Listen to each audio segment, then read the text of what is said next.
Welcome, everybody. Am I on a mic? I am. Okay. Hi, welcome. Thank you all for being here tonight. Last I checked, the Dodgers were up 2-0. We will keep you posted. I appreciate your dedication to your civic duty of voting at this important night in our Dodger history.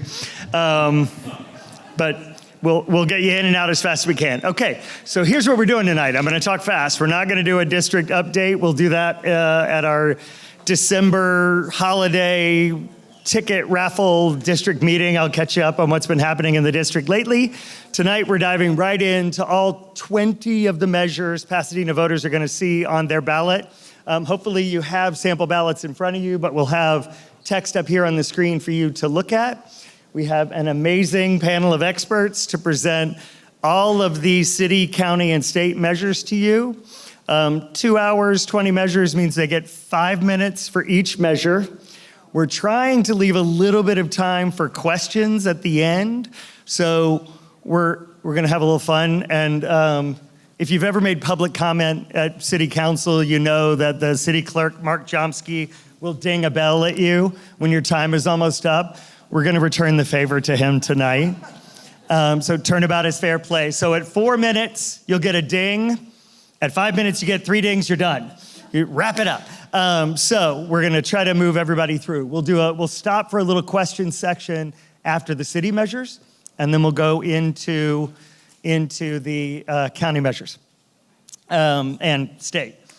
And with that, I think we're gonna get started. So first up, we're gonna go in ballot order. So if you have them here, the first up on your ballot is Measure PL, which is the library bond. We have here from the library department, Tim McDonald. So. Thank you. Good evening, everyone. Can you hear me? Yes. Good, great, terrific. Thank you to Councilmember Lyon for the opportunity to present this information tonight, and to Pam Thyrep for her efforts coordinating the meeting.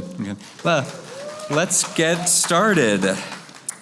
The Pasadena Central Library Earthquake Retrofit, Repair, and Upgrade Measure, known as Measure PL, was placed on the November ballot by the Pasadena City Council.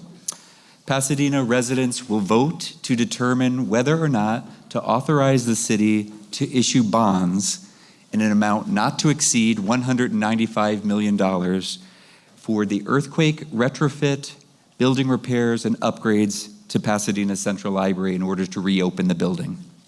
Let's see if there. The bond measure has these goals, and if you are in the back, I think we'll probably share this presentation at the end if we're, great, sure, okay. The primary goal, of course, is to earthquake retrofit the building and make those seismic retro repairs so that we can reopen it to the public, meet current building codes, and protect life safety. The bond would secure dedicated funding for this purpose. The project will protect the character-defining elements of the building, both inside and out, and also make critical building repairs in an effort to address any future needs for repairs or reconstruction of a building that's nearly 100 years old at the time we're doing the retrofit. Tonight's meeting does not now enough time for a comprehensive presentation on the design plans for the building. At the end of the presentation, I will share a link to a website where you can see reports, draft plans, renderings, videos of community meetings, and other background materials so you can really see what the project will look like. I'll provide a link at the end of the presentation. In addition to the seismic repairs, the project will also bring the building up to current fire safety code, upgrade critical fire safety systems, repair the leaky roof, remove hazardous materials such as lead paint and asbestos, update outdated technology, and open large gathering space for programming and events, make improvements to accessibility into and around the building, and provide open and equal access to information, computers, Wi-Fi. Care has been taken to plan for flexibility in the spaces so it can adapt to future needs too. To take effect, 2/3 of voters will need to approve this measure voting locally here in Pasadena. It would also take effect if 55% of voters locally here in Pasadena approve the measure, if statewide Proposition 5 passes statewide. That is a statewide measure related to public infrastructure bond measures. Locally, 2/3 is what's required. If Prop 5 passes, only 55% is required. There are accountability measures attached to the measure should it pass. The city's finance director would submit annual reports on the amount of funds collected and expended. The funds, as I said earlier, can only be used for this project for Central Library and no other purpose.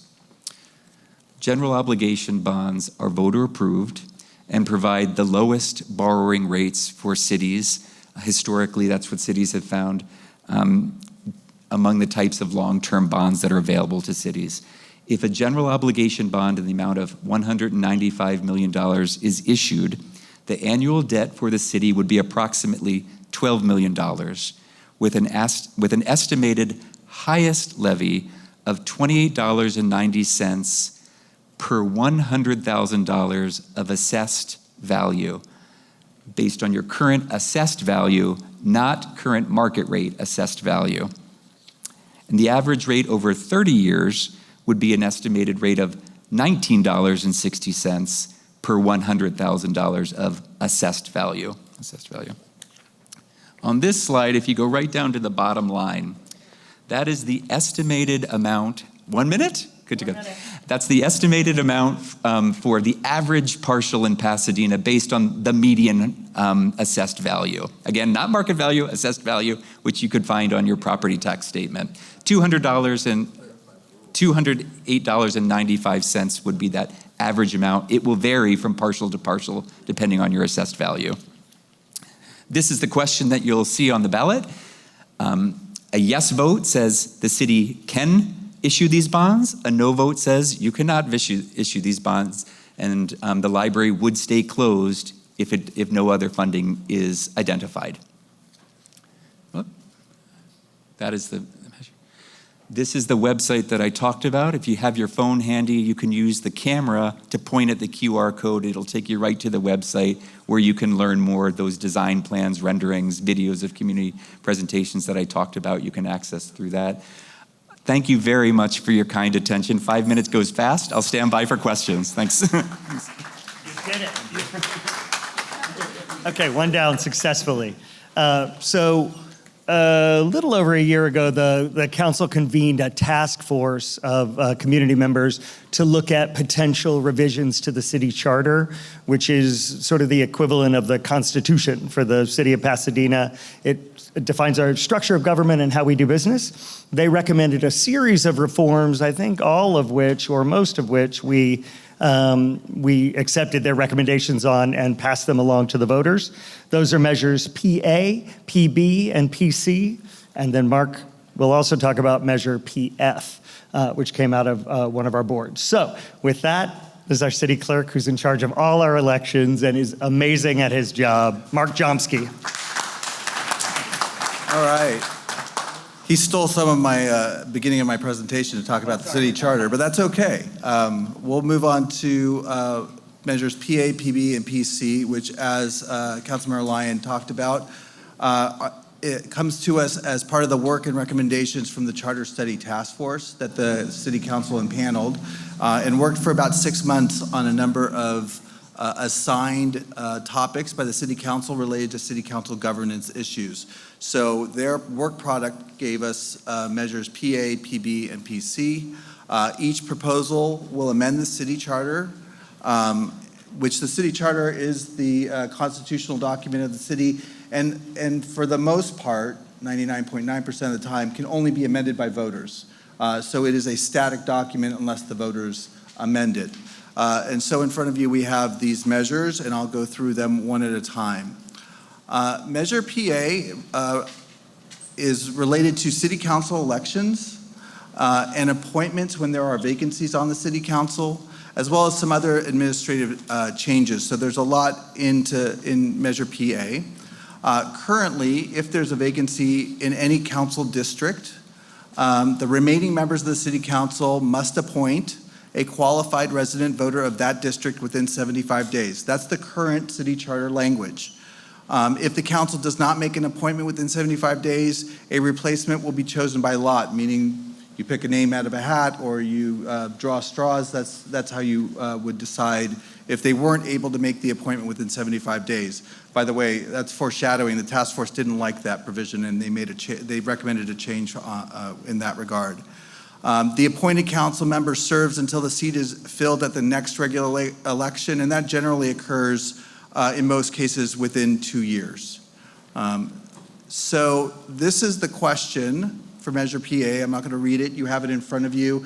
There are some supplemental voter information pamphlets that are on the city's measures, all 6 of them. Unlike the bond measure, the measures that I'm going through and the one that Helen Morales is going to go through are all charter amendment measures. So we had a bond measure, and then we had 5 charter amendment measures. So Measure PA, the proposal is for appointments and elections, if a city council district vacancy occurs with less than 2 years remaining on the term, nothing changes. The city council will still appoint a replacement. So that's less than 2 years remaining on the vacant term. The council would still have an appointment authority. Here's where the Charter Study Task Force recommended a change. If a city council district vacancy occurs with 2 years or more remaining on the term, then the city council would call a special election. And the special elections are more expensive than our regular elections. But with more than 2 years, the task force wanted to give the voters the opportunity to select their representation rather than having the council select the representation. The task force also recommended that if the council fails to appoint a replacement within 75 days, instead of it be chosen by lot, then we would call a special election for less than 2 years. So that was sort of the carrot and the stick. You have 75 days to make the appointment, and if you don't, you have to do a special election, which costs money. So there's incentive for the council to make the appointment if it's less than 2 years. Measure PA also has some administrative changes. It establishes a 30-day residency requirement in the city. Initially, it was proposed in the district, and it was for 6 months.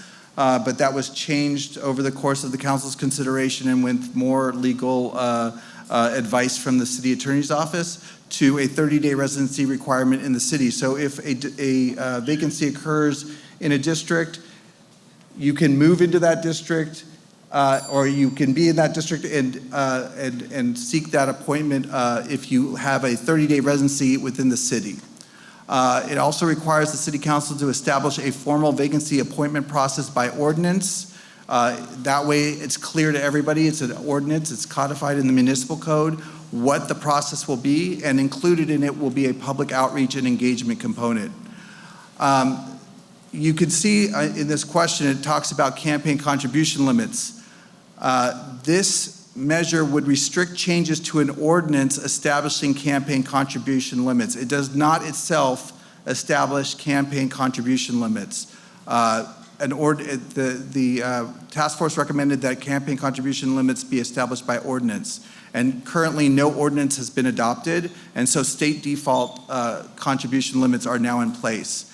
But what it does, it restricts changes to any ordinance adopted by the city council to occur no sooner than 2 election cycles. And what that does is make sure that all council members go through the same contribution limits. That one set of council wouldn't go through a contribution limit during one election, and then the next set of elections that would occur, those council members would experience a different contribution limit. They would all experience the same contribution limit. So mayor 1, 2, 4, and 6 happens in one cycle, 3, 5, and 7 happens in the second. They would all have to go through the same contribution limit for both elections. And this is the language, and I put it here just so you can see it. It says, if the city council adopts an ordinance implementing campaign contribution limits different from state default limits, The campaign contribution limit ordinance may be amended no earlier than following the second primary and general municipal election cycle after its enactment or amendment. So that's Measure PA. So it's a lot to it, but a lot of it's administrative in nature. Did I make it, Pam? Yes. All right, great. I just made it under the 5 minutes. All right, so Measure PB, a little bit more straightforward. This relates to the vice mayor, an acting mayor position. It establishes an acting mayor position, and it relates to the city council's organizational meeting. So currently, the vice mayor is chosen from among the city council at the organizational meeting and selected on a rotational basis. City council organizational meetings occur in December of even years.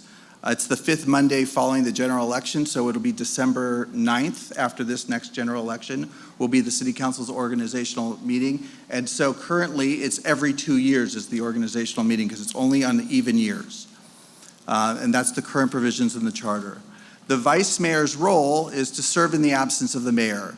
The vice mayor attends ceremonial events. The vice mayor chairs council meetings. So he steps in for the mayor, he or she steps in for the mayor in the event that the mayor is absent, cannot attend that ceremonial event or is absent for the meeting. Now, there's another aspect that's currently in the charter that the council wanted the task force to specifically look at when it came to the vice mayor's role. If a vacancy occurs in the mayor's seat, the vice mayor assumes the duties of the mayor until the mayor's seat is filled at the next general election. And the reason why is the mayor's seat is elected citywide, and it's expensive to do, very expensive to do a special election for the mayor's seat. We're talking millions of dollars, whereas a district election would be hundreds of thousands of dollars. The mayor's election would be millions of dollars, and you would have a primary and a general, so it could be very expensive to do a special mayor's election. So that's why there's this component in the current charter that allows the vice mayor to step into that role. So what's being proposed? This is the question, you have it in front of you. But what's being proposed is to establish, first of all, that the organizational meeting occur annually. It'll happen each December. And at that organizational meeting, the vice mayor will be selected annually at the organizational meeting. And the vice mayor's role doesn't change in the respect to the vice mayor will continue to stand in for the mayor when the mayor is absent at meetings or ceremonial events. But here's the change that the council asked for and the Charter Study Task Force recommended. It creates a new position, an acting mayor position, which only occurs if there's a vacancy in the mayor's seat. So if the mayor resigns or, for whatever reason there's a vacancy in the mayor's seat, then an acting mayor is selected from among the remaining members of the city council at the next meeting after the vacancy is declared. The acting mayor does not give up the elected seat and serves until the next mayor is elected. And while the mayoral vacancy exists, this measure would also reduce the number of affirmative votes needed for council action. Currently, with 8 members, 5 affirmative votes of the city council is needed for an action of the council to occur. This would reduce it to 4 votes because there would be 7 members. So that's the other aspect of Measure PB. I didn't even get the bell on that one. All right, Measure PC. All right, currently there are no term limits for the mayor or any member of the city council. There's nothing in the charter that establishes term limits. Measure PC would establish term limits. It establishes term limits for the mayor and the city council. And the recommendation of the task force, which the council accepted and put forward as part of this ballot measure, is that an elected official can serve 3 consecutive terms in the same elected office. So a person gets elected to a district seat or the mayor's seat, and they can serve 3 consecutive terms. They have to get elected each term, but they can serve up to 3 consecutive terms. Then, to create some changeover in the council and in these seats, so incumbency is a strong component of this consideration, that person would step down from their seat for 4 years, and it would be an open seat, and new candidates could run for the open seat. Then after their 4-year hiatus, they could then seek that same elected seat again for 2 additional terms. So no more than 5 seats in the same elected office. That's what this would create. A partial elected term, so if Measure PA gets approved by the voters, and partial elections can happen for, special elections can happen for vacancies, then the partial elected term of 2 or more years would count towards the term limit. So here's a scenario just to play it out for you. This is a possibility. So if you have 5 terms, you're looking at up to 20 years of service in that office. However, you could run for a council district seat, serve for 3 terms in the council seat. During your hiatus, you could seek the mayor's seat.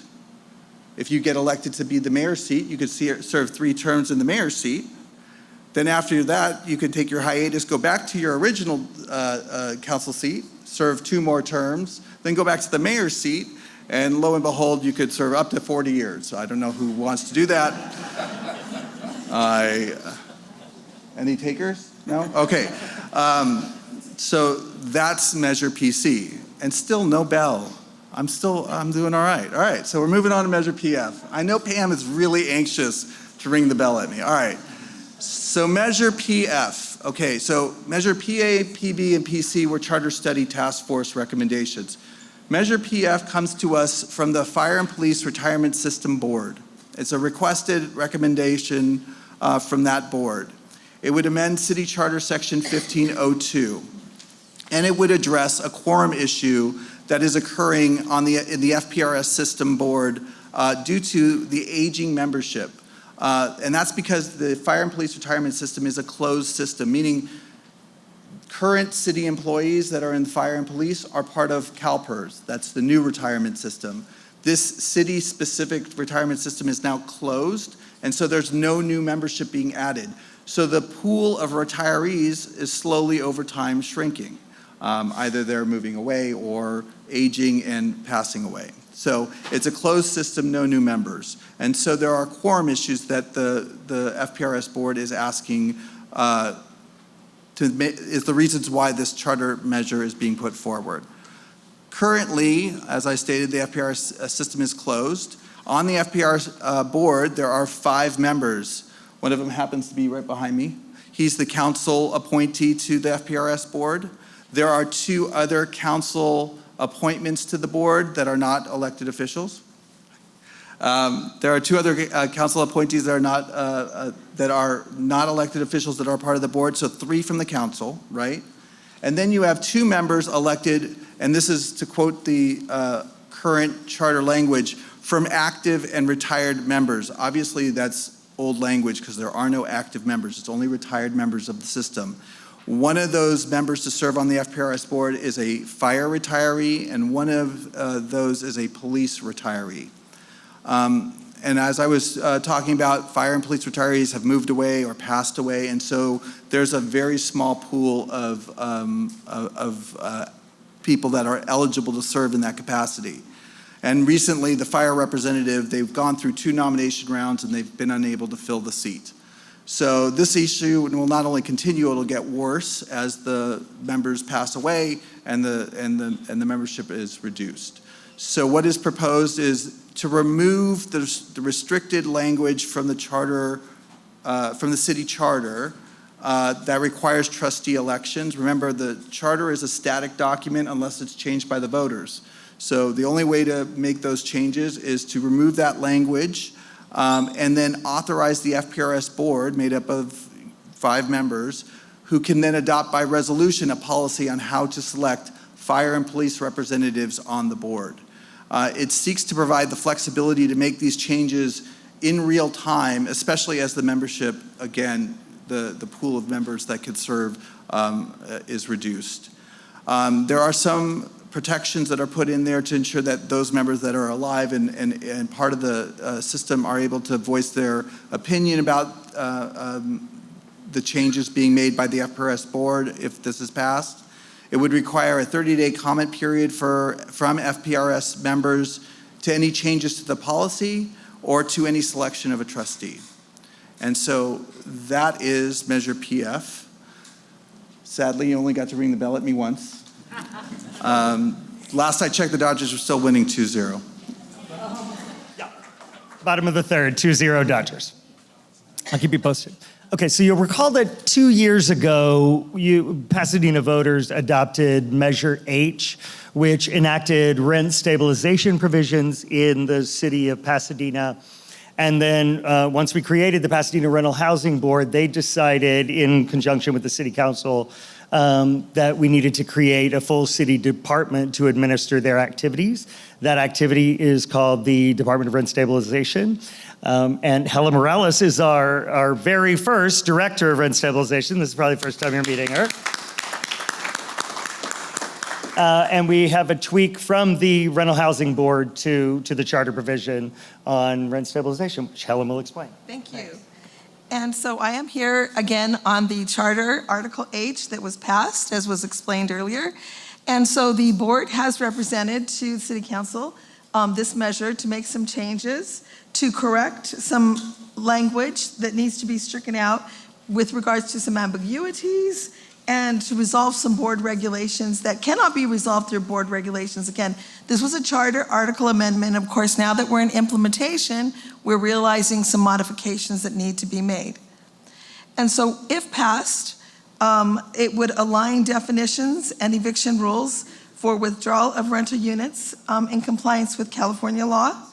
It would exempt certain government subsidized housing from rent control, not from the ordinance itself, but from rent control. It would adjust certain timelines for the payment of relocation assistance.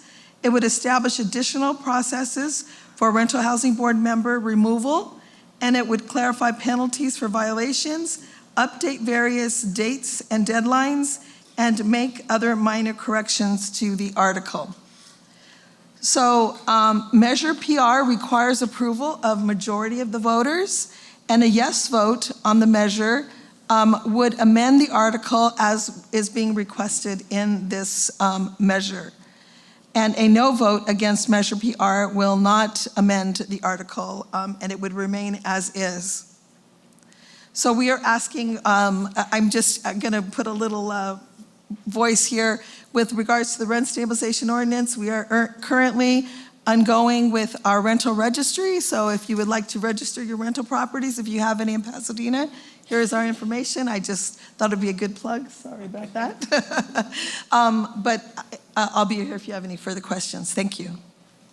Oh, that saved us some time. Thank you, Helen. You may have also seen that there has been some turnover in leadership in the Pasadena Unified School District, including the chief business officer. We have a new chief business officer. It's probably the first time you're meeting. This is Saman Bravo-Korimi, who will explain the two measures that PUSD placed on the ballot. Thanks, everybody. Good to be with you tonight. So I'm Saman Bravo-Korimi, Chief Business Officer at Pasadena Unified School District, in my third month at Pasadena Unified. So there are two measures on the November 5th ballot for Pasadena Unified. The first is a general obligation bond, Measure R. So this general obligation bond requires 55% of voters to vote yes for it to be approved. And what Pasadena Unified is asking voters to approve is authorization to issue $900 million of general obligation bonds. So general obligation bonds for a school district are used to make facility or campus improvements. That includes modernization, renovation, critical repairs, and also can be used for technology improvements. Examples of technology improvements are the wiring and cabling necessary to provide internet to the classrooms, but also the devices that students use in the classroom, so laptops or Chromebooks. So like a home loan, the general obligation bonds are typically issued over a long period of time, 20 to 25 years.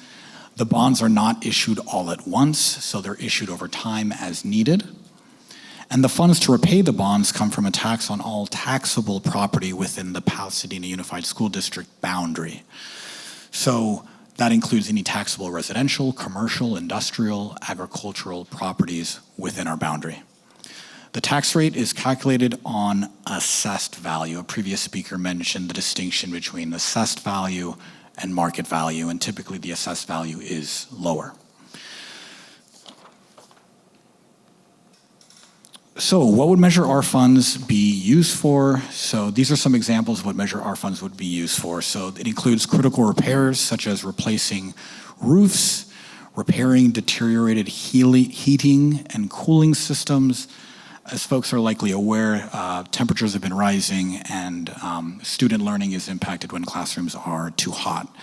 And so because of the age of many of our facilities, many of those heating and cooling systems do need to be repaired and replaced. Also repairing and replacing of electrical systems.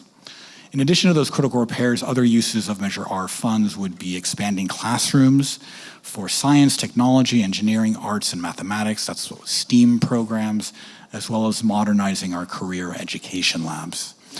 Now, the tax rate on a general obligation bond cannot exceed in any year $59 for every 100,000 of assessed value.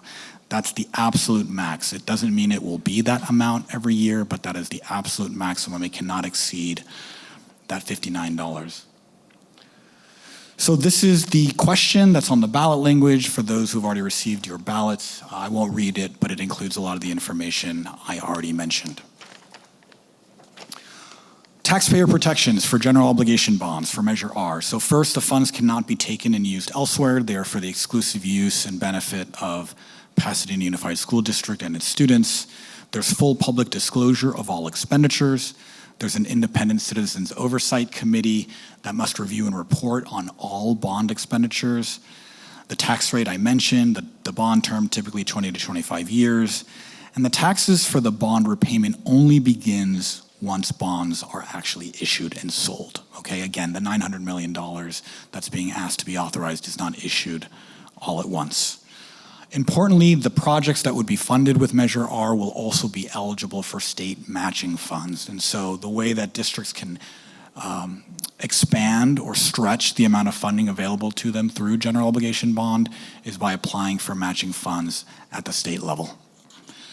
And the funds can only be used for those facility capital technology improvements, cannot be used to pay for any employee salaries, pensions, or benefits. Here's a longer list of projects, potential projects for Measure R. I'm not going to read all of them, but I do want to highlight a couple more. For example, providing shade structure, adding trees to outdoor areas. Also, because of those rising temperatures, we do see a more need for shade in our play areas. Next is Measure EE. This is a parcel tax measure. So a parcel tax measure has a 2/3 threshold for voters. So 2/3 of voters need to vote yes in order for it to pass. And a parcel tax is levied on a flat per parcel basis. So what PUSD is asking voters to approve is a parcel tax that will be $90 per parcel per year for 8 years.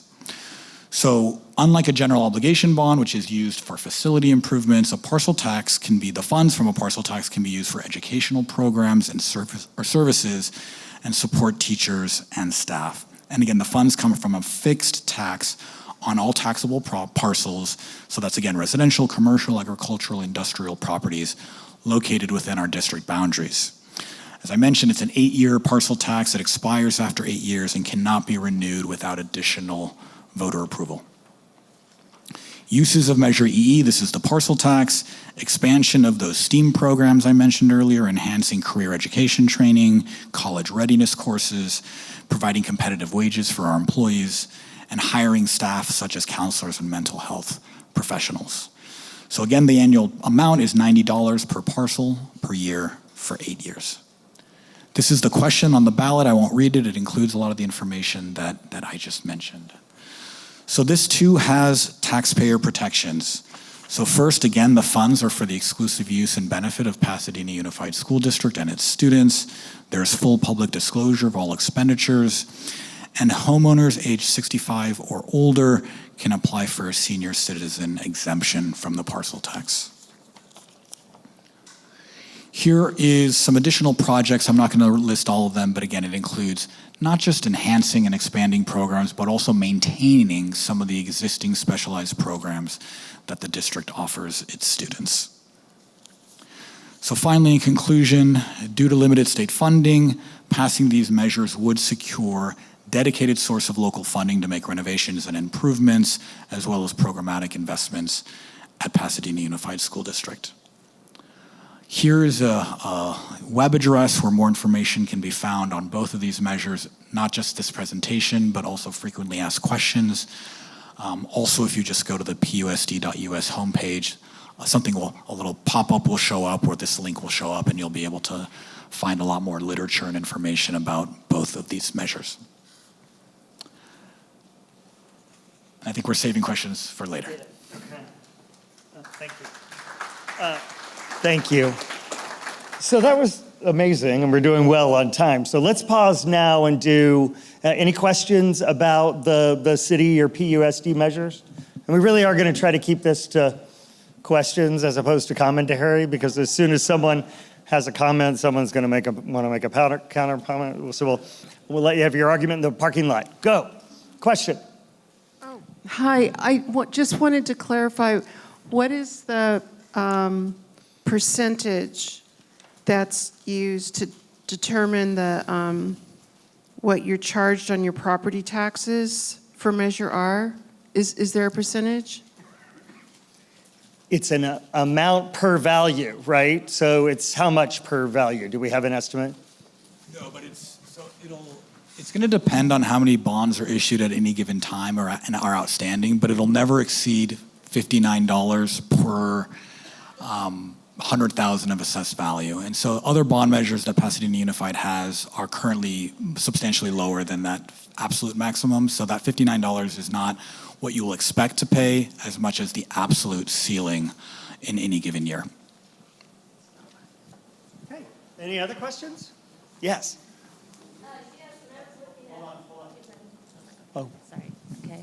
When I was looking at just the cost of the library, and it was the average for properties in Pasadena, it was 12 times the amount, because you're talking about $100,000. So that would be 12 times the $59 also a year. And that's not counting the library costs and the other measure before this. And I'm just thinking, what are we going to do? See, I'm seeing companies leave Pasadena too. I mean, are we going to be able to afford to keep Pasadena going? So I want to clarify one thing, and Tim could do this. I think it's not a monthly fee, right? So that's an Right. annual fee, and then times $100,000 of value. So if your house is $1 million, it's 10 times that number. Right. If your house is 1.2, then it would be 12 times. So I just want to clarify that math. Right. But I think this is the question for the voters in all of these. Yeah. By the way, the city attorney will like it if I say right now that this is a city meeting.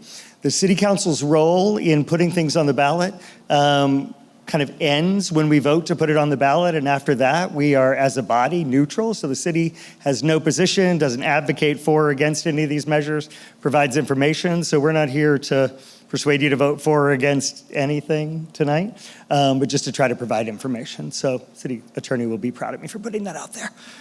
Yes. And then I'll come over sorry, here. I'm over here. Oh, We're over there. Okay. Yeah, hi. Hi. Sorry. So for the PUSD measures, how is money distributed across the schools, or how is that determined, how the money is distributed? So first, there's what's called the needs assessment for all of our campuses, which has already been conducted, that identifies which repairs, for example, the cooling and heating systems are necessary. So that's kind of a very important first step to identify what the critical repair needs are at each campus. And then, of course, there's a lot of community engagement that's required or necessary to identify additional priorities beyond kind of those critical repairs. And so that's a process that, if the bond measure is approved by the voters, that we would engage in that to understand. We have a pretty good understanding of our student needs because of our past assessments and community engagement. But if this is approved, we would engage with the community again. Okay, let's do two more. It is 2-0 Dodgers, top of the fifth. Go. Thank you so much for this information. It's very helpful. My question is a little bit more administrative. And you mentioned that once the voters vote on these measures, City Council does not address them anymore or support or rebut them. So my question is really, under each measure, there's a list of supporters and some opponents. So I noticed that there's some city council members that are supporting and are opponents of different measures, but there's other people that are listed here that are not on city council, may have been on city council before. So why are these other people's names on these measures? So how that works is that when we decide, when the city council votes to put a measure on the ballot, we next appoint whoever will be the lead on making the argument. Typically, only one or two people ask to make the argument. We didn't have any competition for the argument this time. Those people may be city council members. Those city council members whose signatures you see are, their titles are for kind of identification purposes only, and they are acting in their private capacity as citizens. Why you see names on the ballot, that's a new thing in the county recently.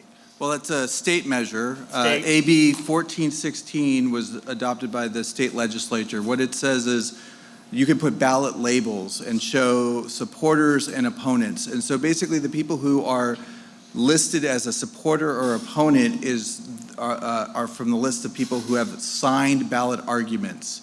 That's generally how it's done. So if you look at the measures that we've put forward in that voter guide, you'll see the city attorney's impartial, you'll see the ballot question with the supporters and opponents. You'll see the impartial analysis, which will be from the city attorney. Then you'll see arguments and rebuttals for and against the measure. And those are the people that can list their names as supporters or opponents on the ballot label. So when you go to vote on your ballot card, or if you vote in person on the ballot screen, it'll show the supporters and opponents who have signed ballot arguments, and that's pursuant to AB 1416. Okay, we're going to do, I said two more before, we're going to do two. One here and one there, and then we'll call it. Regarding Measure PB, what if the vice mayor becomes the mayor? What will be the process for selecting a vice mayor? Will that be the current process, or what does that measure indicate regarding choosing a vice mayor if that person becomes the mayor? Great question, actually. It's a good We didn't question. actually. So if there's a specify. vacancy in the mayor's position, let's say Measure PB, I got it right, passes. So and in the future there's a vacancy in the mayor's position, then the council would select someone to be the acting mayor. They wouldn't become the mayor. Their label is the acting mayor. They could select the vice mayor to become the acting mayor, or they could select someone else. If they select the vice mayor to be the acting mayor, then they would have to select a new vice mayor, because someone would have to be a secondary person to stand in for the acting mayor if the acting mayor was absent or couldn't attend a meeting or a ceremonial event. One more. Okay. I remember that just 4 years ago, we passed Measure O for the Pasadena Unified School District, and I think it covered like STEM classrooms and technology upgrades. And I'm wondering, what's the difference between these, and are we going to have another bond measure 4 years, and another 4 years? So based on the needs assessment I mentioned before, the needs that were identified, the cost of meeting those needs, those repairs, those improvements, was beyond the funding from Measure O. So that's the quick explanation for why the district is putting forward this additional bond measure. The Measure O funds have been fully earmarked for specific projects already. And those projects, while they're going to be substantial across many of our schools, most all of our schools, the needs for additional repairs and improvements and renovations require this additional bond. There are no plans for any future bonds at this time. Okay. So I want to thank everyone from all the city and PUSD for coming out tonight. I really appreciate it. I'm also going to say you guys can go home if you want to, but you're welcome to stay. So local news, and coverage of things happening outside the international and national stages is incredibly important and fading fast, which is why I am a huge fan and supporter of LAist, also known as KPCC. I am delighted and a little bit fanboyed out tonight to have with us from LAist Executive Editor Megan Garvey, who's going to walk us through all of the county and state measures. So welcome, Megan Garvey. I'll attempt to be entertaining and fast. I wanted to shout out my colleague, Catherine Gefeller, who's in the back, and thank anyone in the room who is a member of LAist. Thank you so much. It's member support that really does make it all possible. We estimate we've spent at least 4,000 hours, that's 2 full-time people over the course of an entire year working on our voter guides. It is basically our Super Bowl. That's where we get a lot of our traffic and we feel it's core to our public service. So if you have more questions after tonight, I do really recommend the voter game plan, which you can find at LAist, because there's analysis of all the races, so you can take a sort of deeper dive. And I'm going to stay up here with Megan because it's a long time talking, and I'll try to fill in gaps or ask questions that I anticipate. So everything you're going to hear me say, you can also find at laist.com/vote. It's on our homepage. You can also get it delivered to you in a bunch of different ways. Larry Mantle had a voter cram session last night. We're going to make that video available. We also have audio, so depending on how you best process information, we have a lot of ways for you to get it. So let's kick off with Measure G. This is an important amendment that would make some fundamental changes to the LA County Board of Supervisors. Something to keep in mind, nearly 1 in 30 Americans lives in LA County. That is like an astonishing number, but it is true. Right now, there are only 5 supervisors. Each supervisor represents about 2 million people. That's more than many state senators. It's more than many governors. So they used to call them little kings. They're all women now. So I guess it's a little queens. This would expand the board by 4 to 9. It would also create a chief executive, sort of like an LA County mayor. That's important because right now, that power is distributed throughout the board. They hire a chief executive to run a lot of the daily day-to-day administration to oversee all these county departments. Very important services, social services, health services, the sheriff, which includes the jail system. There's a lot to the LA County Board of Supervisors. So having someone where the buck would stop with that person could reorient some of how the board deals with the public. Some of the concerns about this, some people are worried that it would cost more money, more supervisors, more pay. They say that they can do it within their existing budget. I can't promise that, but that is what they do say. And I think that, it's an important question for all of us. Those of you who watched what happened in the city of Los Angeles, there's an argument there about whether they need more city council people. If you look at Chicago and Los Angeles, other big cities, they have significantly bigger councils. The power is more distributed. By expanding the Board of Supervisors, there would be likely more representation across demographic lines that doesn't exist now. The way that districts are created under federal voting law requires them to be drawn in ways that group people together, that give them voting power if they're interested. It doesn't mean because you're Asian American, you're going to vote for an Asian American, but the idea is you want to give communities that power to select their own leaders. One interesting thing about this one is that, 3 of the supervisors voted to put this on the ballot and 2 voted not to. Interestingly, the 3 who voted to put it on did not elect to put themselves as supporters, though they are campaigning for it. And the 2 who voted against did decide to oppose.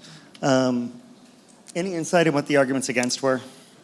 I think it's the cost argument, that it could cost more. They say it won't, but, I think some people wonder if that's true.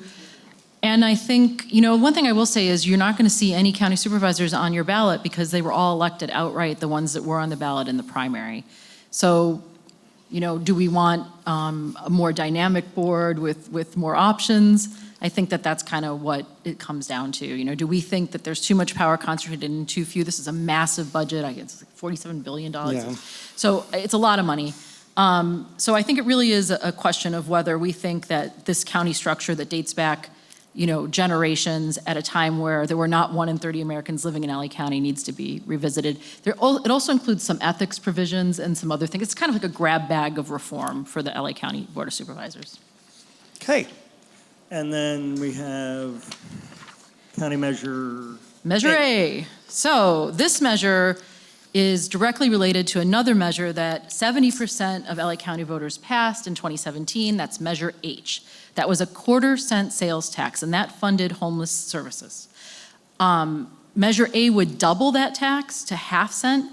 The average household would amount to about $50 a year, which isn't a lot of money depending on what your resources are, but it's some amount of money. But when you pool that money collectively, you are creating about $1 billion a year to further homeless services. A couple other key things to keep in mind. Measure H sunsets. So that ends in 2027. Measure A would not sunset. So it would only be taken off if it came back in front of the voters and they voted for it. Measure H did require that 2/3 majority, but Measure A only requires, it's 50% plus 1. I think. It's 55? It might be 55, yeah. Yeah. So that's because it's a change in an existing law as opposed to, a change in an existing tax as opposed to a new tax. I will tell you that if you talk to supporters and you talk to the assessments, you might wonder, right, okay, we are all on board to try to deal with homelessness. No one likes driving down the street and seeing all these people unhoused, unsheltered.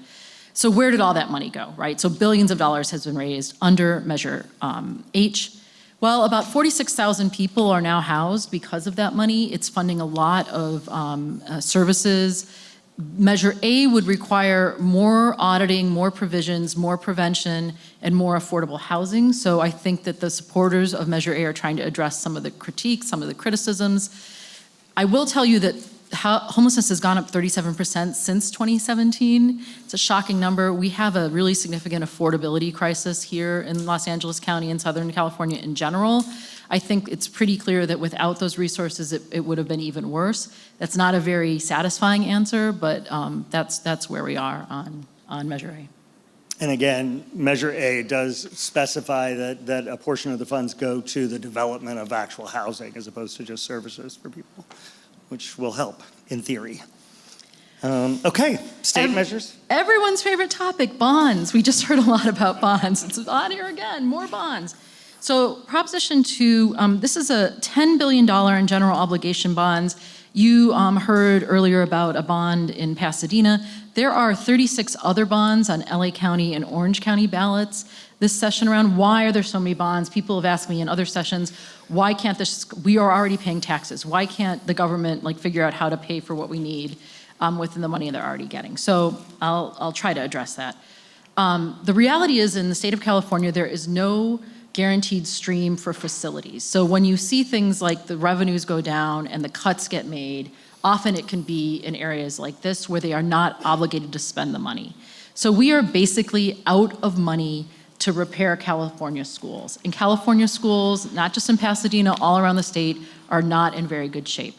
Something like 4 in 10 California schools don't actually meet the minimum standards for operation. That's everything from heating, it's lead in the water, it's leaky roofs, it's mold, it's all these other issues. So this will cost us over time if it passes $16 billion. So bonds are not free, right? You're borrowing money, it is at a reduced rate, but it still costs money. So the people who say we need this say, look, the reality is the funding is not there. We have to protect California schools. We need this money. This makes sense. A lot of places do support this. People who oppose it, people who don't like, who are worried about the bottom line on budgets, it's the Howard Jarvis Taxpayers Association. They advocate for fewer taxes, less spending. So that's where we are on Proposition 2. Prop 3. Prop 3. So you might wonder, why do we need Proposition 3? Because we now have a right to gay marriage across the United States of America. So if you guys remember back to Prop 8, Californians passed a provision basically saying that marriage was only between one man and one woman. That was superseded by the federal ruling. The reason why people wanted to put this on the ballot is because the concern is that even though that is the status of things right now, If that changed, then the previous California law could revert. This happened recently in Arizona, if everyone remembers, when Roe v. Wade was repealed. They went back to like an 1800s, well, they could have gone back to an 1800s law. They had to take steps to change that. So this is really trying to codify a change in sort of, I don't know, social understanding, practices, guaranteeing a right. The people who oppose this claim, and this is not actually true, like that this opens the door to any kind of marriage, like you can marry your dog, or you could, that's not true. I mean, the state law still holds, so it is not true that this would open up Californians to like, plural marriages or marriages between non-humans, so just so you know. I think the issue here is that in the Dobbs decision that rolled back Roe versus Wade, at least 2 of the Supreme Court justices expressed a desire to revisit a whole doctrine of cases based on what's called substantive due process, which goes back to well before Roe versus Wade. But among those decisions are the marriage decision, which Justice Thomas called out as particularly needing review. So we would have a situation in California where if the national right to marriage were revoked, suddenly this defunct constitutional provision defining marriage would kick in. And so we would have a period at least of uncertainty figuring out the status of existing marriages, could we perform new marriages? And so it's an effort to clean that up. Another bond measure. This is addressing what I referred to earlier, which is the budget cutbacks that have happened because of revenue declining. So there are a number of things that are happening, not just in California, but worldwide when it comes to climate change. We do not currently have money to deal with some of these issues that had initially been in the budget. So people who want to continue to address these issues have put this bond measure on to say, like, we don't have it within the existing California state budget. We're going to go to the people, we're going to explain the need, and we're going to ask them to create this funding. I like that the other day I heard someone say it's just a $10 billion bond. Yeah. I mean, again, I will say, again, it does cost us money. I mean, it's not free money. It's a bond that you approve. I think that this gets into really, I won't get into it right now, but very complicated issues about how the California state budget operates. Years ago, I did a budget balancer tool where you basically took away all the things that the state legislature didn't have control over, and you're actually not left with all that much money to work with, because there's a lot of stuff that has been codified as necessary spending, and so that's where we end up in this situation. It's not that easy to move money around once we don't have like record tax revenue. That's the same way in the city budget. So we have a $1 billion budget for the city of Pasadena, but only about $330 million is actually fungible and flexible from year to year. The rest is accounted for. So you heard this referenced earlier. This is Proposition 5. So right now in California, this is part of like the swings and the pendulum swings that happen right in voting and in sort of citizen perspective. But I don't even remember what year it is. Do you know? But when we passed a rule basically saying we needed 2/3 to pass new taxes, new revenue generation. And that basically has made it a lot harder, right, to get some of this passed. So this would actually roll this back when it comes to certain kinds of bond initiatives, and those include things like affordable housing and public infrastructure, so that's why it affects the library bonds, other bonds like that. So this would take it down to 55% instead of 2/3. I think they estimate something between 20 to 50% of the bond measures that failed would have passed if it was at 55 instead of the 2/3. So a lot more money could have been raised through bonds if this was the threshold. Interestingly, this one kicks in the same night. So if we pass it, any bond measure that's on is subject to that 55%, including the library. Proposition 6, we can go way back in California history here. So when California became a state in like 1850, involuntary servitude was outlawed. So slavery was outlawed in California from day one, with one exception. If you were imprisoned, you could be forced into involuntary servitude. But what that means is, like, if you are an inmate, you can have to work in the fire line, or you could have to work in the cafeteria at your prison. You could have to do laundry, and the state is under no obligation to pay you. Now, I don't know how many years ago it was. This came up before, and at that point, they were talking about minimum wage. Now, there were significant budget implications to paying prisoners minimum wage, and they've come back now, and instead they're saying that involuntary servitude, it could be accomplished through things like credits for times, good behavior, or credits for work. So it's not necessarily like a minimum wage provision. A lot of people don't like this. They feel like, you did you're convicted of a crime, like why the state's paying to house you, the state's paying to feed you and clothe you.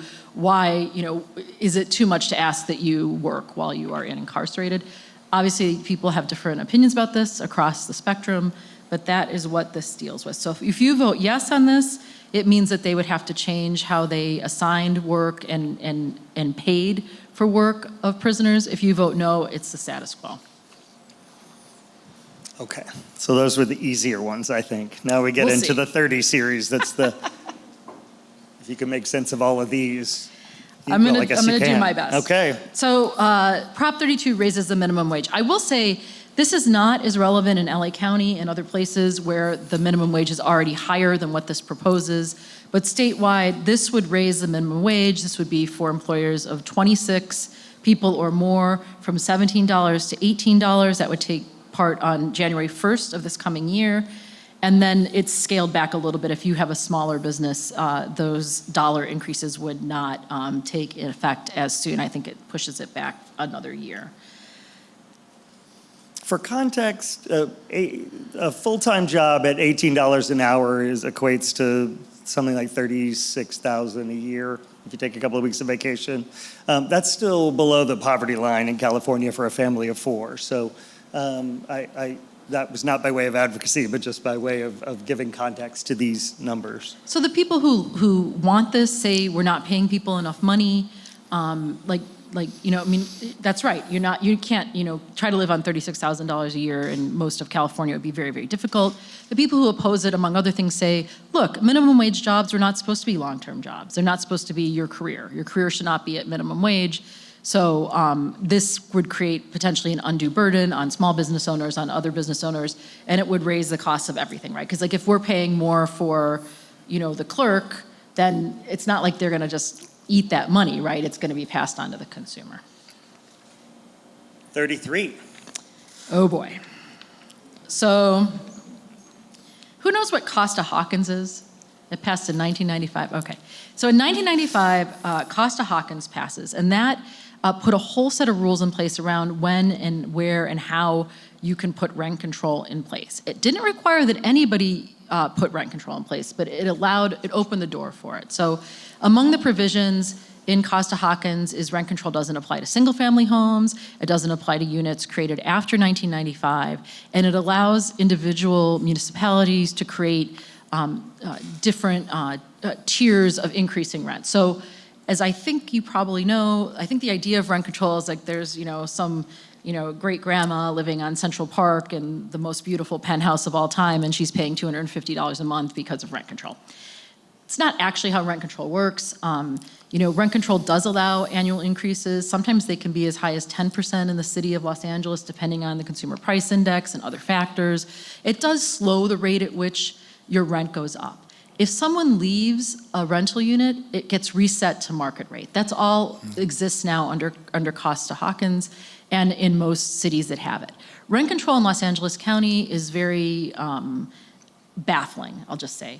There are different rules in different cities. There are rules for unincorporated areas. What this would do is it would, you might hear some ads that say this would repeal rent control. Well, technically, but it would repeal it in the sense that it would then open the door to other provisions being put in place. So it could open the door to single-family homes being subject to rent control. It could open the door to properties built post-1995 or even new properties to be subject to rent control. It's one of those interesting provisions because there are some areas that don't want new development. The state is, everyone is under mandates under the state provisions. I mentioned earlier, are in an affordability housing crisis. Every city and county is under state, they have to plan for a certain number of houses within a time period. In the city of Los Angeles, it's like 500,000 houses need to be planned for by next year, 500,000 new units. Some municipalities don't want that. So, the cynical way to use this would be, you make it so restrictive for people to develop in your city that you basically disincentivize any new development. So some of it's a little counterintuitive. I think this could be used by different people in different ways, but it would basically, not entirely, but to some degree, clear some of the slates, some of the provisions under Costa-Hawkins, and open the door to cities revisiting things like who's included, who isn't included, and what their rates of increase would be. To amplify one point that Megan just said, one of the defining features of Costa-Hawkins is that it bans rent stabilization, rent control measures on buildings built after 1996, after the adoption of Costa-Hawkins. And the rationale for that was that we didn't want to inadvertently discourage development of new housing in the state. So the idea is people get to build housing, have a lot of years to recover their costs and make a profit, and then rent stabilization can kick in. The idea with Costa-Hawkins is that every few years, although it hasn't happened a lot, but the trigger year would change and move forward. But that would go away under this measure, which potentially could affect the development of new housing in California. And the thought is that 1985 is now a while ago, right? So those are not new homes or new apartment buildings anymore. Pardon? We can't say that. I mean, I think it just depends on your perspective. And I think what I say at LAist we do, it's kind of like a politician, right? We're trying to give you the information you need to make the vote that aligns with what you think. So I would encourage you to look at who is supporting it, who is opposing it. We're doing all that campaign finance work on our site. I will tell you it's not easy to track down campaign finance in the state of California. It's very complicated to get it right. We are doing that work. We've invested in that. So that's a good thing to look at. Where is the money coming from? Always look at where the money's coming from, because sometimes it's very counterintuitive. You may think it's saying one thing and then you say, well, hold on a minute, but why would that group support that? So I would encourage you to take a close look at that. I do think it's possible, if not likely, that we're going to see at least a few smaller NIMBY-ist cities adopt really onerous rent control provisions to try to prevent new construction. So we're probably going to see some litigation around this. We have fights going on right now. We have in Huntington Beach and in Downey, two places in Southern California where they are at odds with the state, very much battling with the state over requirements for new housing. Downey has banned even new shelters. Huntington Beach is at total war with the governor over the housing requirements. So there is a lot of tension around this, and I think different communities have very, very different perspectives. Did I skip 34? Yeah, we got to go to 34. 34 is the fun one. If you can make sense of 34 I am going to make for sense me. of this. I am making sense of this for you right now. Okay, Just go. buckle in. So you would think this might be about how we spend healthcare money. And you would be only partially right. So this is known as the revenge proposition, because if you flip back to Proposition 33, that was put on the ballot by AIDS Healthcare Foundation. Are people familiar with that group? It's a very progressive group. They handle a lot of the shelters in Southern California. They work on affordable housing. There's a man named Michael Weinstein who runs it. Proposition 34 is all about Michael Weinstein. So basically, some of the money he is getting through programs like this, he is using to put affordable housing measures on the ballot. He's put a number of provisions on the ballot. So people who want him to stop doing that have countered with this proposition, which would limit how that money is spent. So this is why you see groups like the Apartment Association and realtor groups being big funders on Proposition 34 because they care so much about how prescription drug revenue is spent. No, they don't. They want to stop these other provisions from ending up on the ballot. It's very expensive to get a measure on our ballot. You have to have a really pretty high threshold number of signatures. That almost always costs money. You have to market the ballot measure. So this is a direct attempt to stop AIDS Healthcare Foundation. I have a status update for you. It is the bottom of the sixth, and the Dodgers are up 4-0. 35. I feel like I'm weaker on 35. The Medi-Cal. Oh, yeah, I know. Health Okay, sorry. services. Thank you. Sometimes like the numbers don't help me. So this basically, again, there is an existing tax that allows us to fund healthcare programs for Medi-Cal and other people who don't have the same resources. So this is to provide healthcare for people who don't have access to private healthcare, who don't have as much money to seek out even like something like Obamacare, or whatever I'm supposed to call it, sorry. And the ACA. And this is a program that a lot of people think has been pretty successful, and this would basically codify it. So instead of it being temporary, it would make it permanent, and it would allow us to continue to provide those healthcare services for people who don't have private insurance or are not able to fund their own healthcare.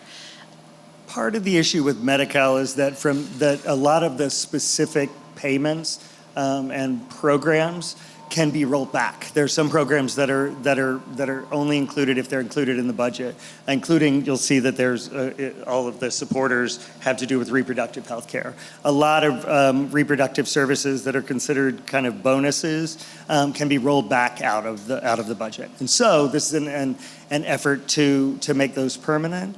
I will say, if you've read this one, it is one of the most prescriptive ballot measures I've ever seen. So it has a spending plan for 2025, it has a spending plan for 2026, and then it has guidelines for the spending in 27 going forward, which is an unusual thing in a ballot measure. For what it's worth, you'll see opponents, none submitted.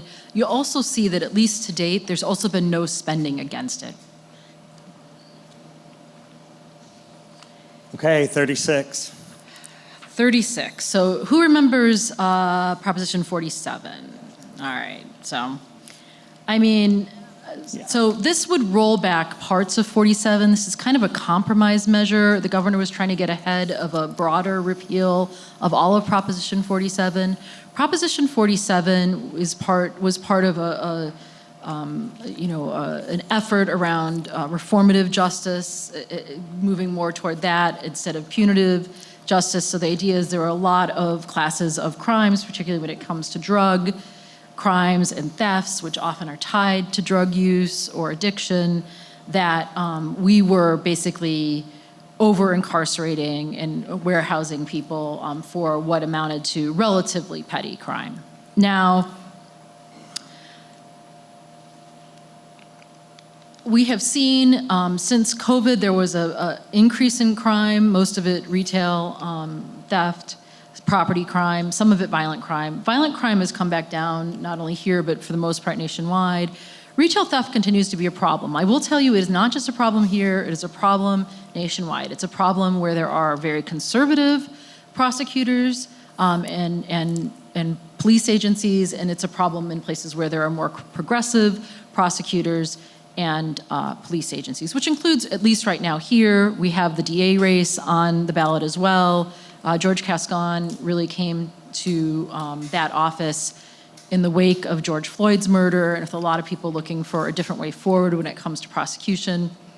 People have feelings about whether that experiment is working. He did a lot when he came into office by fiat. He made a lot of changes, which he had promised to make almost on day one, right? And those included how he prosecutes crime. So that's just a little context. So Prop 36 would say basically that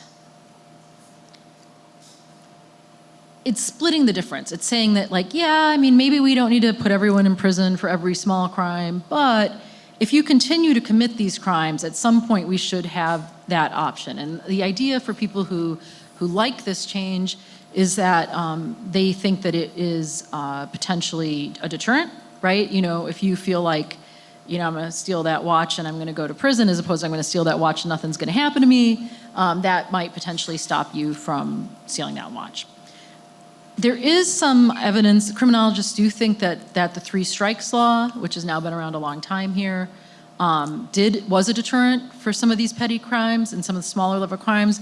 I'll just refresh your memory on three strikes. It basically said if you had committed a serious violent felony and you continued to commit crimes, on your third crime, even if it was far less serious, you could be sentenced to a very long time in prison. It came out of the Polly Klaas murder, and the idea was if someone has shown themselves to be a violent criminal and they aren't changing their way, that at some point enough is enough, and you're making society safer by putting them away. So this would recriminalize a lot of what you might think of as petty crimes or drug thefts, and drug possession, things like that. Couple of maybe small points. There are a couple of appealing things here, including that it adds fentanyl to the list of the super baddie drugs that can under the penal code that can lead to sentencing enhancements. It creates a mechanism for mandatory treatment for drug abuse. That's right. You could choose treatment instead of like you could, if you were in drug court and they said you could go into a treatment path, or we're going to send you to prison. Assuming we have enough services available. That's right. And then, potentially, depending on how you look at it, on the downside, it doesn't make a distinction between, for example, possession for use of drugs versus possession for sale, which you could argue are two different social problems. In terms of Prop 47 itself, so after Prop 47, property crimes went down from 2015 until 2021. In the post-COVID period, they started to come back up. In the last year and a half, they spiked, but that's been true all over the country and not just in California. So it's not clear that that's about Prop 47. But this would allow those smaller, under 950 property crimes to be prosecuted as felonies again, which is probably the biggest effect. We see you. And that took us all the way through. Oh, I'm waiting because we're getting to the end, but we're at the end. That took us through all of them. You're amazing. I appreciate it. And we have lots of time for questions. And maybe we'll all see the end of the Dodger game. Questions? Now, without advocacy? Forgive my ignorance. The language on that prop, what is it, 36? Says certain a lot of times. So where can we look into this more deeply about what's what? Yeah, you can go to LAist.com/vote, and we will link you to a lot of additional information, including a breakdown of those crimes. Frank Stoltz, actually, if anyone listens to us, our great civics and democracy reporter, who's covered the criminal justice system for many years, wrote this proposition and is very knowledgeable about it. We've also written some additional stories about that. You should be able to find those there as well. And also take a close look. I would encourage you to take a close look at who's supporting and who's opposing it with money. That's true for all of these, always. The legislative analysis has some good insight, but for this one, for a few of these, ultimately, if you're a deep dive voter looking at the text of the measure, which you have to go to the Secretary of State's website for, is helpful. Particularly if you like to see, simple legislation and not convoluted. Sometimes going and reading what it does is helpful. Bernie. Oh, I'm over here. Sorry. Oh, sorry. We're over here. I keep forgetting there's a microphone going on its own. No, it's fine. Repeating, I guess, the question that I had for the PUSD bonds for Measure 2. Do we know how money for schools are going to be determined to be distributed? Yes, thank you for asking that. So it's a little bit complicated. So one of the things about Proposition 2, as opposed to your local bond measure, is that it's somewhat competitive to get the money. You have to put up money in order to get the money. They have set aside a certain portion of the money for under-resourced districts, like places that don't have as much, who are poorer. And it does also include charter schools. That's a separate application, but it does require you to match funds, and then it will kind of be a first come, first serve in terms of the amount of bonds made. That's why you see 37 bond measures on the ballot between LA and Orange County, because places want to position themselves to be able to match those funds in order to fix their facilities. Okay, I promise not to be a fanboy either. Okay, actually, you pretty much took most of the question out of it. For Prop 2, I know something like $8.5 billion was for K through 12. That's right. Is there any sort of a tiering system of, like, for example, if a local measure, let's say R&EE, are I don't, which one is the one that's a bond? Is it R or EE? I don't remember which one's which. Anyway, is there a tiering system of which one takes precedent of where the funding comes through? Is there a way of figuring this out? Or is it just a kind of a grab what you can grab sort of thing? Well, the local bonds where they pass, I think, creates the capital to get the matching funds. So I think that's part of why you see so many of these bonds in local elections this time around. There is a tiering system. I'm not really familiar with exactly how it works, but they are trying to build in some fairness to it.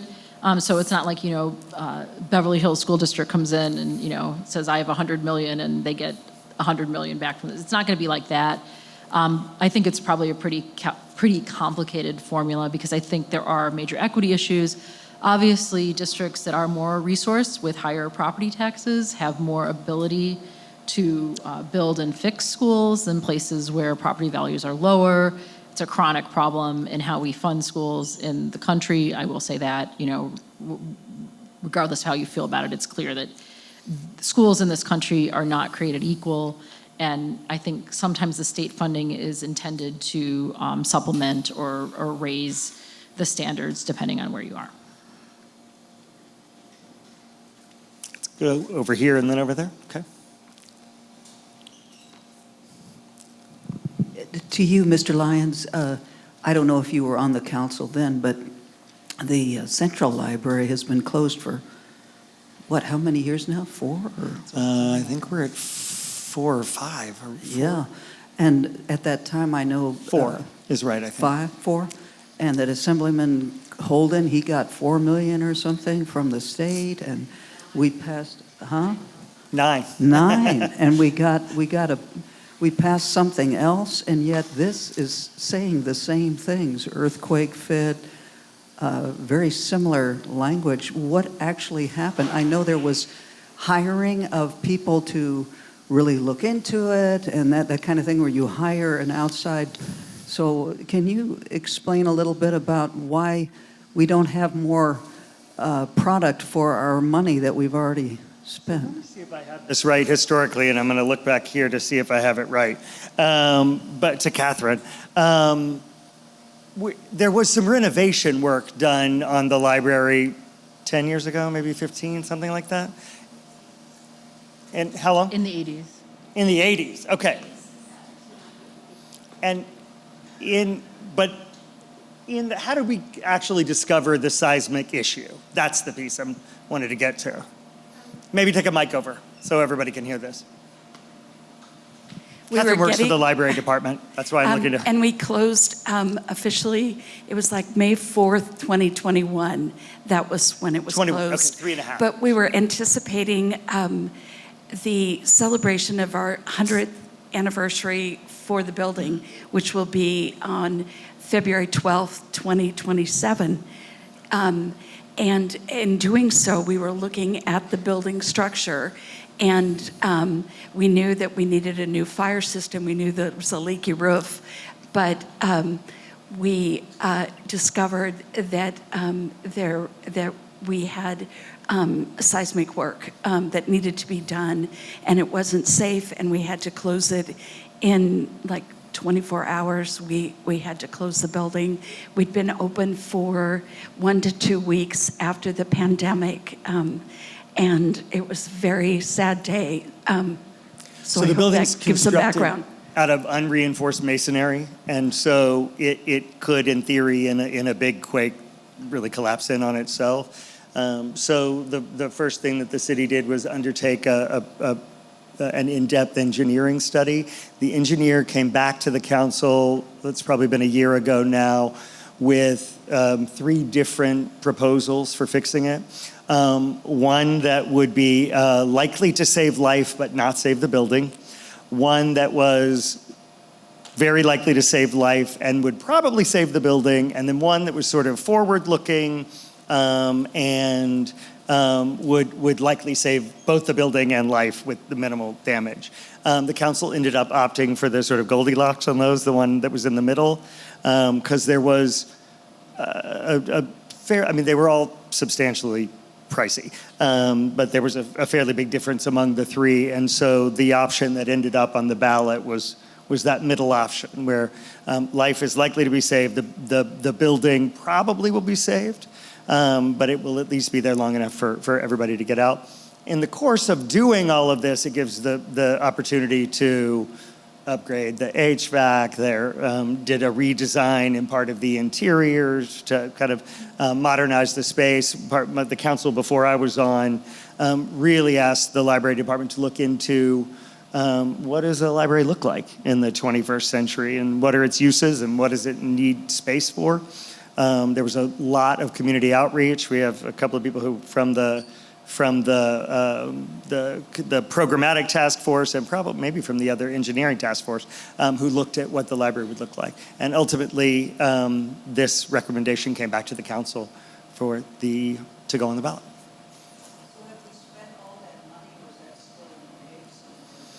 So the piece we got from Assemblymember Holden, if I remember correctly, and somebody will correct me on this, was really sort of seed funding to get us started on the engineering work. And so, is that right? I think that's right. Yeah. So, and it did, largely fund that work. Yes, sir. Councilman, thank you for organizing this very informative meeting. Thank you. Thank you for coming. I also applaud KPCC, which I cannot do without spending it a day. So thank you. But two questions. One is about the library. I've attended 3 different meetings since the last 3 years on the feasibility of renovating it and rebuilding it. Has there been any cost-benefit analysis if we just, and I'm very proud to be a citizen of the city. I love the city.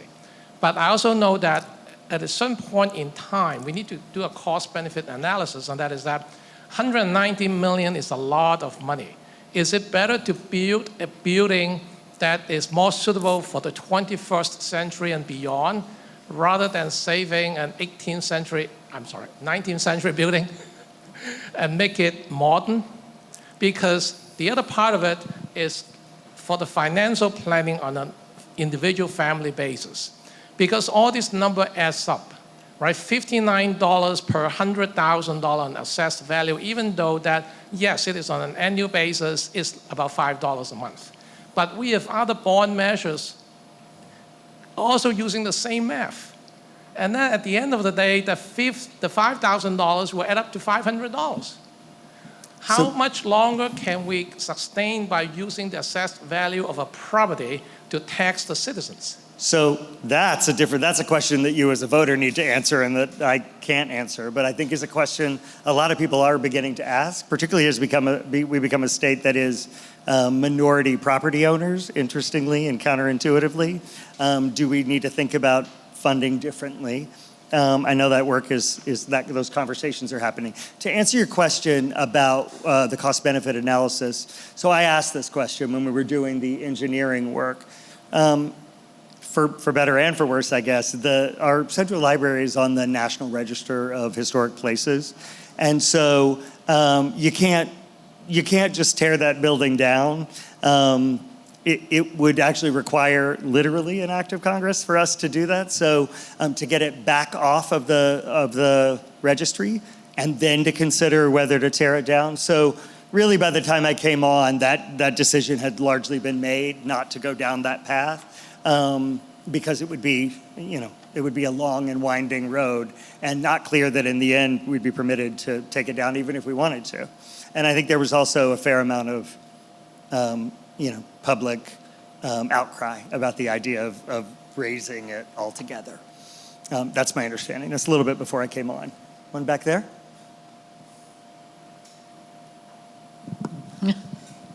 Since the Central Library was closed, how much money has the City Council allocated from Community Development Block Grant funds? I can't answer that question, and it's a good one. And they're different. One goes through the housing department. I don't know that even if Mr. McDonald was still here, we could answer it. I can get you that answer, though. We'll get it. And point taken. Any other questions?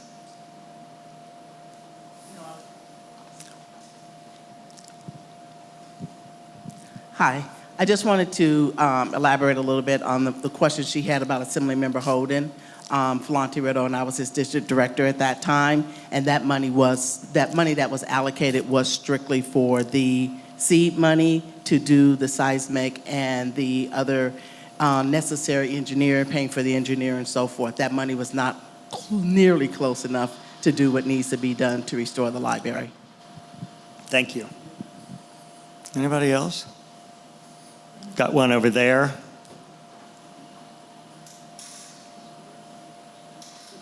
Still 4-0 at the 7th inning stretch. Do we all want to sing "Take Me Out to the Ballpark" together? No? Okay. You first. Okay. Do you know, out of the total amount of the bond money for the library, how much is for the seismic part of it and how much is for the other stuff? So that breakdown does exist, and I think you can find it on either the website on the website for the library. It is most of it. It's the lion's share, but I can't give you the exact number.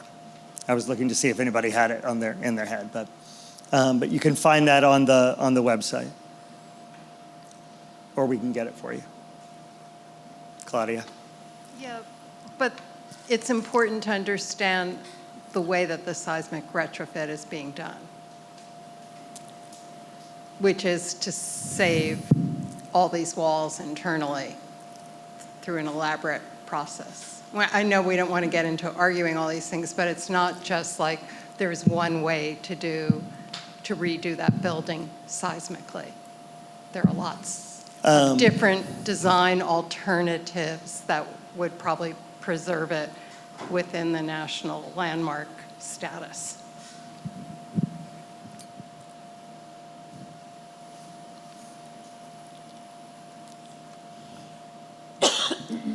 I'm sure you're ready to be done talking about the library, but unfortunately, I'm going to ask a deeply nerdy question about it, which is I understand that the library now falls into the federal program black hole of if you're not actively using a building, you can't get money to do mitigation efforts on it for disasters, which is a problem. Is there a way to get it to the stage of being safe enough for active use so that it can then be eligible for the cost share that we get of local hazard mitigation funding?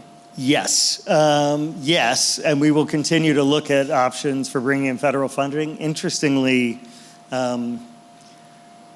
without going too far down into the weeds, the grants tend to be, the big ones, $2 or $3 or $5 million, and have audit and reporting requirements that are incredibly costly. So there's been a lot of ongoing analysis, that cost-benefit analysis of whether a smaller federal grant is ultimately helpful because of the added audit requirements that it brings on. But we continue to talk, and I've been a big advocate for bringing in other funding. Because it's not just, when it's on the National Register of Historic Places, it's not just our jewel and our resource, it's the counties and the states and the countries. And so I'd like to see everybody chipping in to restoring it. Still working on it.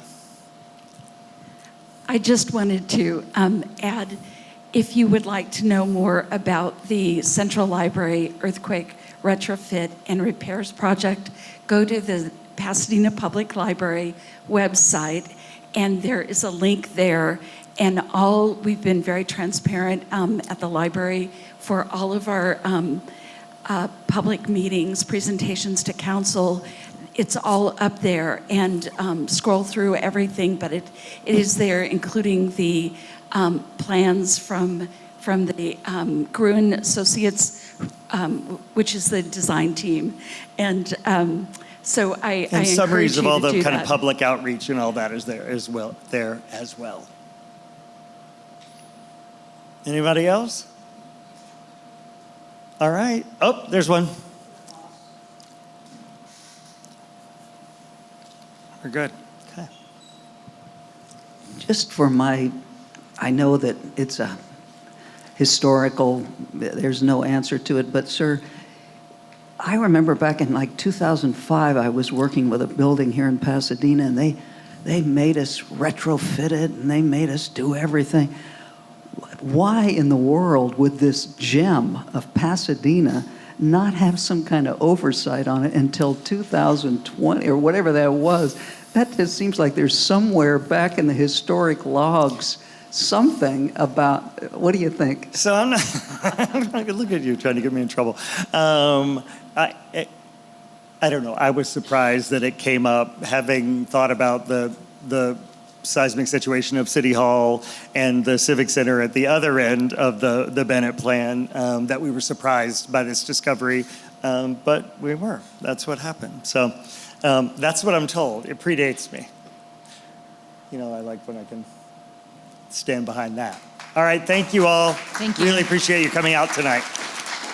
One thing I want to let you know, tomorrow night I'm doing a panel. The League of Women Voters is doing a panel called Civil Discourse, Dialogue Across Differences. It'll be at All Saints Church on Euclid Avenue, right behind City Hall, and really not only talking about why it's important that we try to get to a place of having civic and civil discourse, but how to get there. So we're really going to get into sort of how to have a decent conversation. 6 to 7:30 p.m. at All Saints tomorrow night. Thank you.